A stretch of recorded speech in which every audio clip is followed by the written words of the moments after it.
All right, so welcome back to the Cracks in Postmodernity. I'm here with Jeremy Klemin, who is a writer. He's covered topics having to do with Portuguese music, as well as all different kinds of music from around the world. He's done a lot of literary translations and is studying at Oregon State. Is that right? Yeah, that's right. Getting a master's in fine arts. So, Jeremy, first of all, thank you for coming on. Yeah, absolutely. Happy to be here. Yeah, so the reason why I reached out to Jeremy is because this week he had a really fascinating piece published in The Atlantic about Portuguese identity.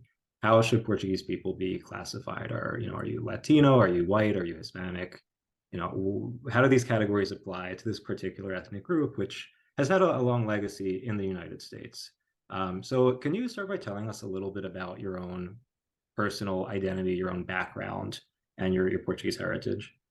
Yeah, so my relationship to Portugal and Portugueseness is pretty idiosyncratic, I'd say, in some ways. My grandfather on my mom's side came to the U.S. in the 50s.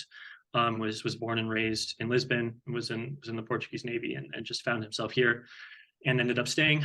And so yeah, one out of my four grandparents is Portuguese. I don't feel comfortable calling myself a Portuguese American in the way that other folks do.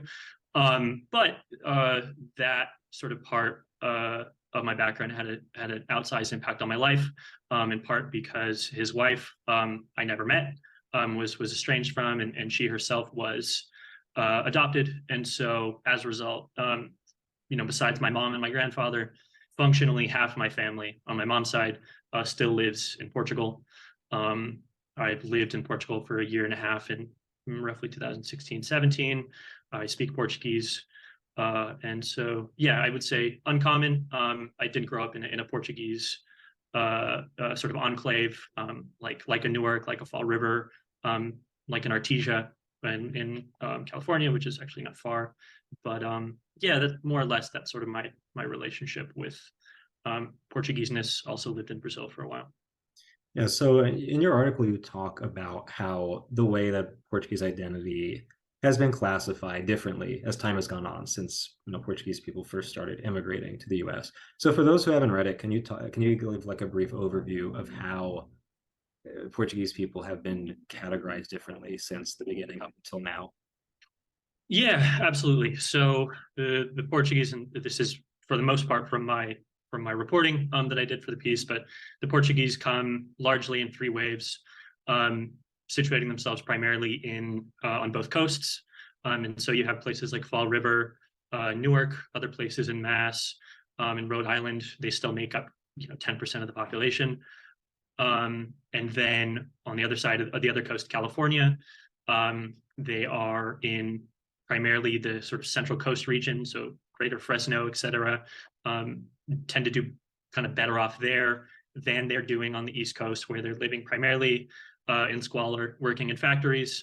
Their literacy rates are not only lowest among the lowest among the Europeans, but among recent immigrants in general. And so very much arriving at the lowest of hierarchy, of labor hierarchies, when they're here. And in the same way or a similar way to the Italians, considered largely non-white by WASPs. There's a sort of long, well-documented, like academic kind of body of work about the slurs that were used against them, et cetera. But the long and short, they were for the most part considered non-white, complicated by the fact that Cape Verdeans are also super present on the East Coast, and they largely they were intermarrying at the time. It's very, very ironic and strange in some ways that their colonial past has contributed to the messying of how they're perceived here in the U.S. But that's kind of the case. And what about like the way that we're currently talking about race, like the more recent discourse about whiteness, especially having to do with white privilege? And I don't know, I guess the fact that ethnic whites, like it's no longer really a category that we hear much being thrown around in our discourse. Like sometimes you see people joking around saying like, "Oh, Portuguese are spicy whites," but again, it doesn't really have much currency in our discourse today. So I don't know, like how has the way we're talking about race today changed the way that Portuguese people are perceived by society, but also the way you perceive yourself? Yeah, that's a good question. I think that those, or thinking about ethnic whites, Italians, also Irish, when they got here, largely because of the Catholic background and the circumstances they arrived in. As these groups sort of intermarried into the middle class and left these sort of ethnic enclaves, left these, as you mentioned, they still exist, but not nearly to the extent that they did, say 50, 60 years ago. And so, yeah, one of the one of the topics that I was really interested in and I thought was really important while researching this was um, comparing the income of these groups with the income of the middle class in general. And so I think the best argument against uh, giving sort of any type of special favor to these groups is that for the most part they have married into sort of the broad swaths of white America, and their income levels for the most part, with some exceptions, are comparable to other white groups. Yeah, and as you said, like there are a lot of parallels with Italian Americans because I don't know, like when Italians first came here, definitely were not considered white, both because of their culture, but also because of their complexion, especially if you're from the South. You're not, as light skinned as a Northern Anglo-European. But it's interesting how like Italians realized that if they were to disassociate themselves with Black Americans and kind of prove that they were racist, like in a way it could gain them cultural currency with the WASPs. And it's interesting how like I think it was when the first Columbus Day in the late 1800s that was established. That was when Italians first started to be seen as white people because choosing Columbus as their kind of their mascot gained them the sense like, oh, we're part of the American legacy, we're part of this history, and the more that they affected this kind of racist attitude, yeah, like made them more white. But at the same time, I see how a lot of Italians really want to disassociate themselves from WASPs, and on a cultural level at least, because again, like the cultural sensibilities are fairly different. Like you see a lot of Italians who will mock quote unquote mitigons. Like that's something you don't want to be like. And I see that in the Portuguese enclave that I've been involved in, that there's a lot of racism, especially directed towards Brazilians of color, but also Black Americans. They at times try to keep them out of the neighborhood, don't rent to them. But at the same time, like if someone says that they're white, they freak out because they're like, I'm not an Anglo, I'm Portuguese. I have my own flavor, my own culture. So that tension is it's sticky, it's challenging. But again, with the issue of privilege, especially economically speaking, you can't deny the fact that yeah, like there's the fact that you can pass as white, the fact that you can choose to assimilate and then gain access to certain opportunities. Like this isn't something we can ignore. It's not something, and especially if like people of color can't work their way around that the way that a white ethnic person could. Yeah, I think two things I'd say to that. Yeah, to your point, to kind of, if there's an argument against just looking at income levels, it's one, if you ask the vast majority of America, if you put somebody with darker complexion in front of most of America, particularly most of not college educated America, and ask them, is this person white? You're going to get a pretty wide sort of spectrum of responses. Part of my interest in writing this piece was my own grandfather. His name is Jose. Lived in a largely Hispanic area near the Mexican border, not far from San Diego.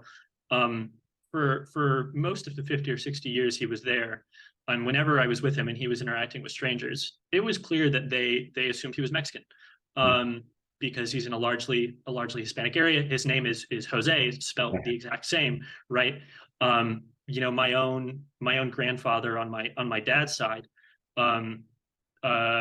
came to California from Illinois, owned a couple of gas stations, not college educated. When I told him I was going to go visit Portugal, he said, enjoy your time in South America.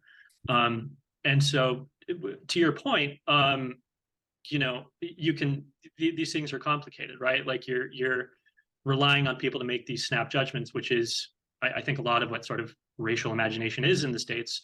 And so to say that like who I look like I could just as well be German, am white in the same way that one of the people I interviewed for the piece is Carlo Matos, who could be anything from Mexican to Moroccan. There is space for that. Like, yes, we're both white, but I don't think that we're white in the same way. Yeah, and it's as much as I think like the white passing privilege is a factor that can't be ignored, that is, extremely significant.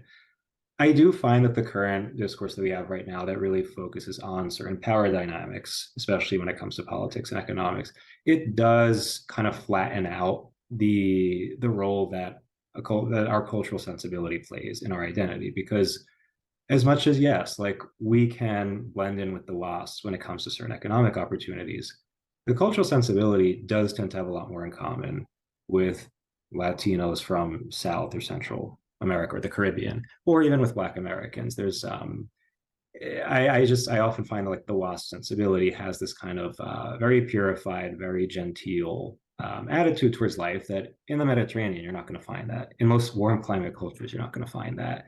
And I don't know, it's like what role, like I wonder, can there be a place for these cultural sensibilities in our discussions about identity and our discussions about politics alongside the more pragmatic ones, again, having to do with economic and systemic inequalities. Yeah, a lot of the people I interviewed said really similar things. Like one guy named Denise Borges, who's the director of the Portuguese Beyond Borders Institute at Cal State Fresno, which is again a large Portuguese American area, said almost the same thing. Feels that there is more in common with Hispanic folks in the community than WASP folks, in part because of the connection to Catholicism. And just in part because of the way that he moves in the place where in Greater Fresno, right? Like he's running into WASP people. They're for the most part not considering him as one of them. Yeah. And that also ties into this question that you addressed about both Latino and Hispanic identity, because, and I've written about this too. Like if you take Rick Caruso from California, he claimed as an Italian American that he's Latino, and a bunch of people freaked out. But when you think about the term Latin, classically speaking, it's talking about people whose heritage derives from the Roman Empire. So yes, that would include Italians, Portuguese, Spaniards. But then with Hispanic, it's a little more complicated because if you're from Spain, yeah, because you speak Spanish, you could say you're Hispanic. Portuguese, it's not exactly the same. So like how can you explain a little bit about the Latino and Hispanic categories as they apply to Portuguese people? Yeah, one of the impetuses for writing this piece was discovering that Portuguese American members of Congress are grouped with under Congress's list of Hispanic American lawmakers. There was a piece in the Times from 2020 that came out called Faces of Power that talked about the sort of ethnic makeup of the most powerful people in the U.S. And the piece considered these Portuguese American Congress people as people of color, right? Now, this grouping of them in the Hispanic category flies in the face of most contemporary federal definitions, which itself contradicts a bunch of state level definitions, right? And so, like, this is, I think, only half answering your question, but when you have these constant contradictions, you're asking yourself for arguments within the community and arguments without the community, because these things have real consequences for access to government contracts, things like affirmative action, et cetera, right?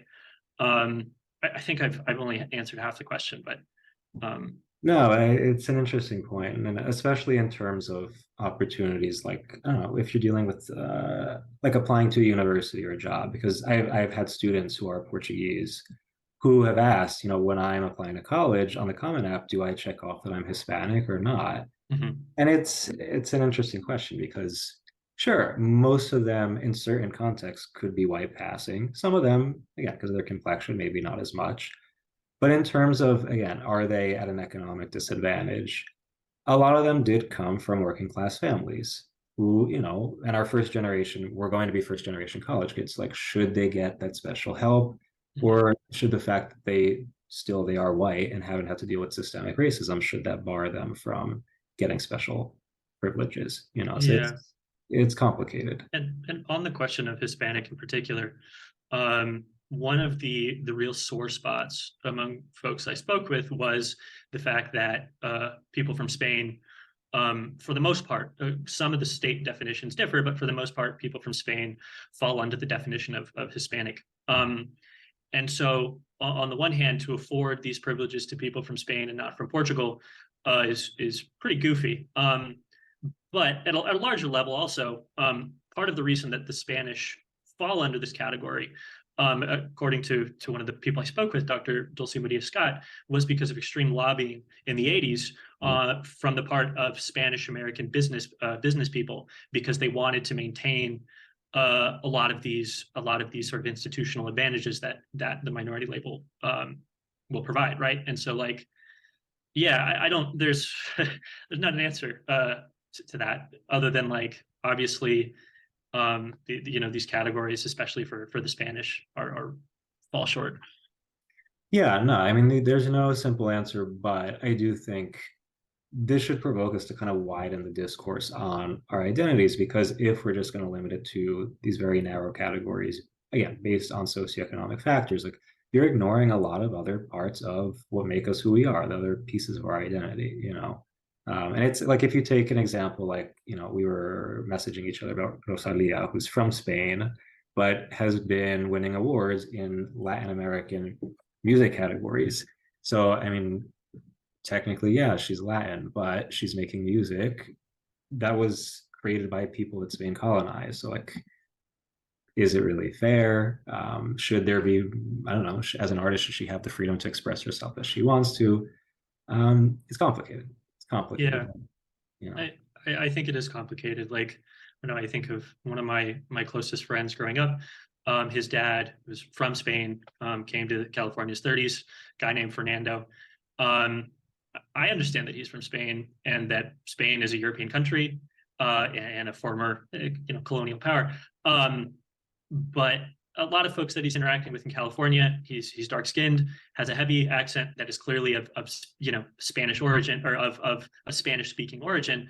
To assume that all of America is going to be able to make those quick distinctions in sort of the small interactions that matter is, I think, giving more credit to most of Americans than they deserve. And so, Yeah, and it makes you think. I remember when I was going to study abroad in Spain, my younger brother, when I told him I was going to be going away for a semester, he was like, "Oh, I bet you're going to be eating a lot of tacos there."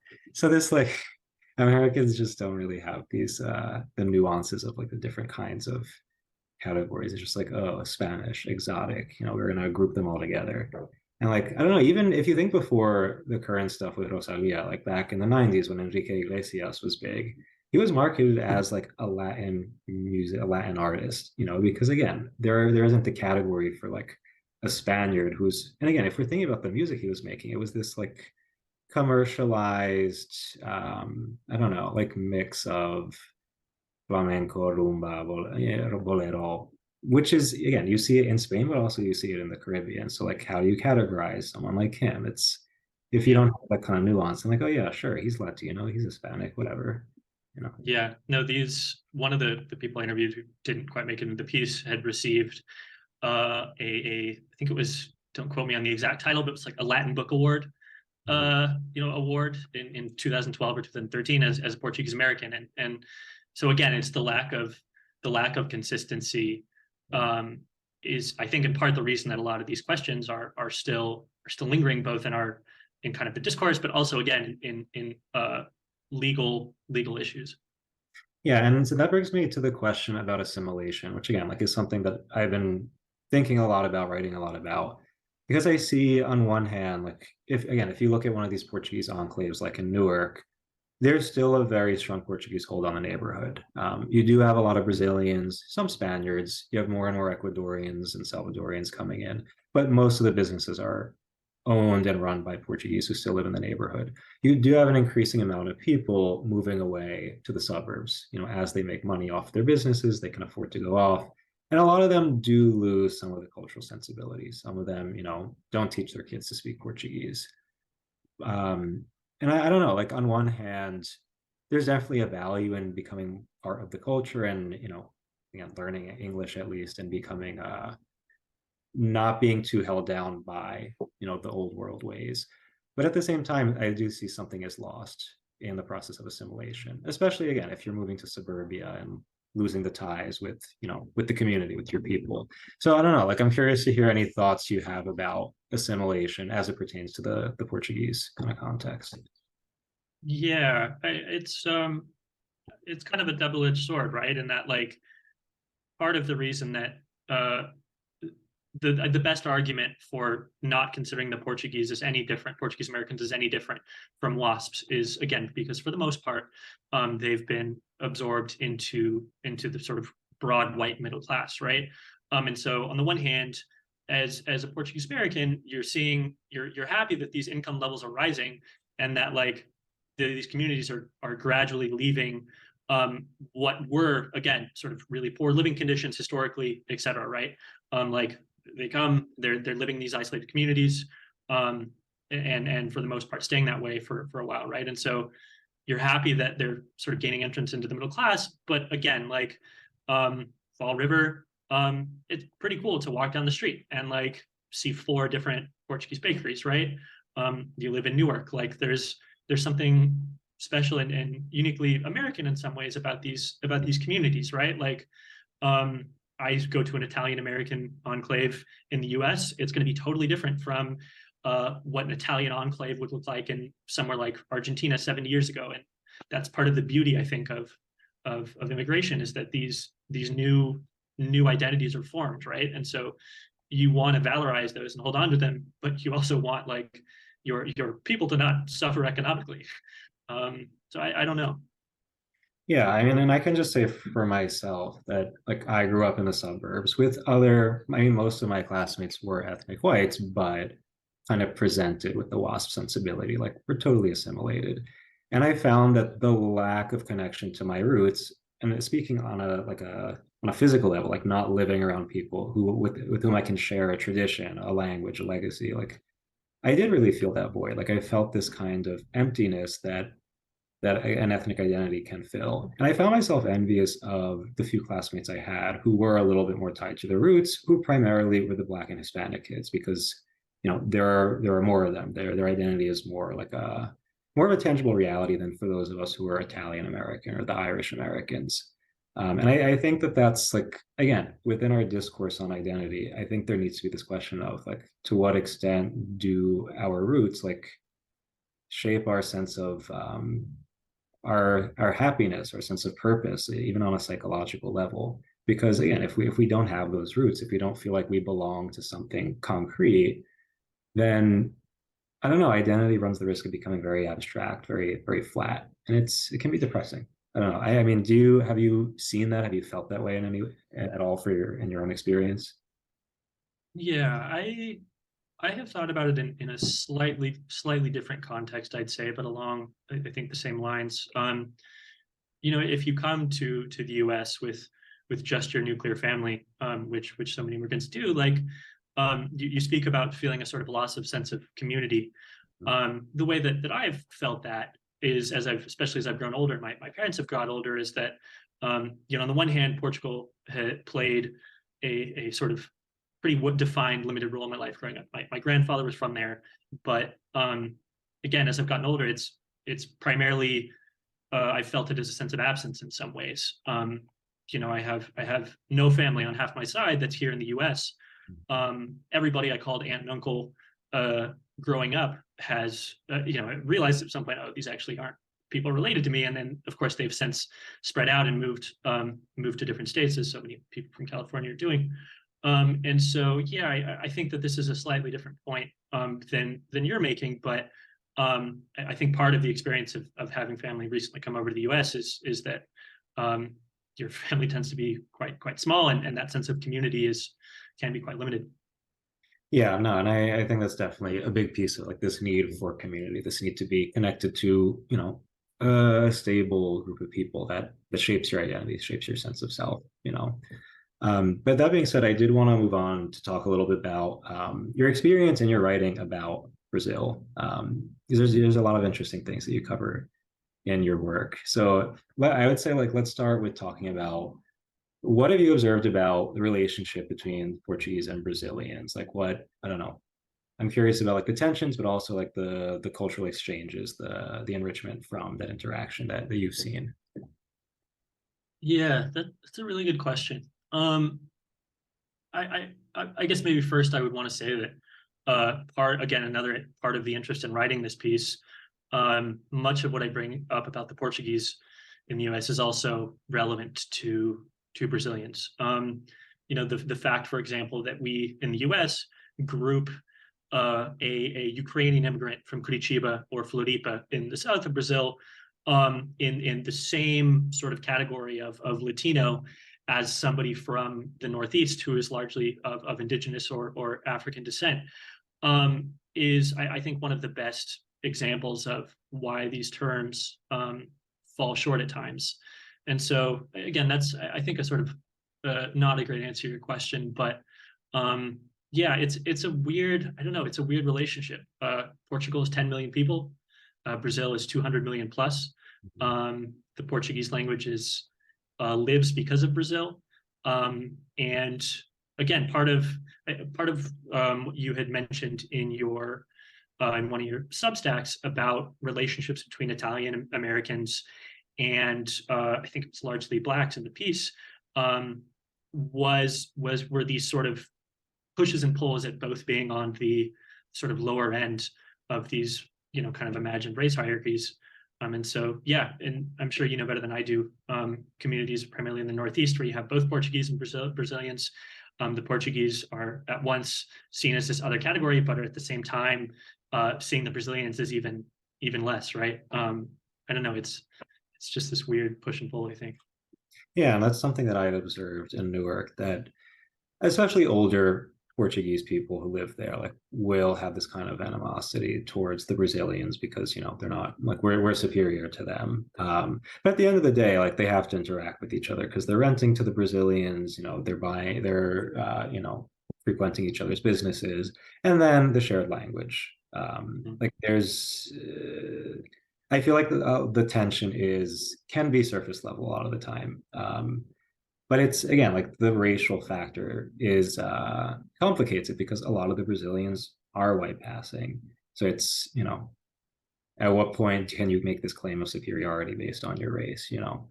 But other than that, you've written a lot about Brazilian music. And it's the first thing I'd want to ask is, like, you talk about how the Latino kind of label is further complicated by the differences of Brazilian music, because in the U.S. sometimes it is marketed as Latino, especially if you think of like bossa nova. Like, some people will say, oh, it's just like salsa, it's just like bolero.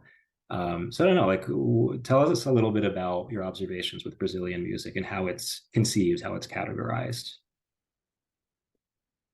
Yeah, that's a good question. In this sort of hodgepodge world music, I think label that it sometimes gets, as you say, along with salsa, etc. It probably erases the largely black influence of a lot of the music, especially like Rio funky, etc. And so, yeah, I don't know. I don't think I have a great answer for that, aside from, like, it's just another example of the inadequacy of grouping a place like Brazil alongside other sort of Central and South American countries. I don't know what I know you've written about the topic. What do you think? Yeah, I mean, at least, like, if we take one of the more contemporary forms of popular Brazilian music, like, funk carioca, however you want to call it. Um, the way I found it was through the YouTube algorithm, watching a reggaeton video by J Balvin. There was the remix, it was the Boom Boom Tam Tam remix with J Balvin and Mr. Fiochi. And so I listened to it, I was like, okay, Balvin's on here. And the rhythm is distinct. Like, the funk rhythm is not the same as the reggaeton dembow, but it was being marketed as, like, oh, it's this kind of like cool Latin American music, this dance music, which is, it's racy, it's sexy. Um, And the more that I like looked into the history of funk, like you see that it has its own story. It has its, yeah, sonically, but also culturally, like the way that it evolved out of the favelas and the, the integration of Miami bass, of freestyle, of, traditional Afro-Brazilian kind of drum patterns. And again, in America, I mean, it's not in the US, it's not really taking off that much. There are some people who have heard some of the more popular songs, but no, like it's difficult to categorize. And then like, if you look at someone like Anita, who started out with this kind of pop funk kind of sound, now she's making reggaeton and she's being played on, the Spanish stations in the US. Um, and she speaks Spanish. So it's I don't know, it's interesting, but I feel like for people who don't like look more deeply at the history of the music they're listening to, at the, at its story, it's hard to really appreciate it for what it is, and it ends up being, grouped into this conglomeration of, like, as you say, world music, of this exotic kind of music. Yeah, no, I agree. I don't think some of the collaboration that's happening right now between Brazilian and American artists, especially Brazilian and Spanish speaking artists, happens without the explosion of Spanish language music to Anglophone audiences. Anita, to her credit, I think, as you mentioned, often is now performing in Spanish. Probably saw it as a conduit to a larger audience, right? And yeah, I credit to her. Although I do hope that the particularities of what makes Brazilian music fascinating are not lost as it appeals to a larger audience. Yeah, and the one positive thing I have to say about like this kind of pop funk that's making its way around is like it did become a door that opened me up to more traditional forms of Brazilian music, because like when I, going out in Newark, there's a lot of places where they have live music. And right now they're playing a lot of it's what are they calling it? It's like forronejo, it's like forró and sertanejo. And it's there's a lot of like a funk undertone in it. So it's like, okay, I recognize the beat a little bit, but it's, it's its own genre. And then like listening to that, I started looking at the samba, the bossa nova, the more traditional kinds. So I think like that's one of the positive things of like the globalization of these genres. Like again, for those who are interested, you can discover a lot through them, but at the same time, it can become very reductive.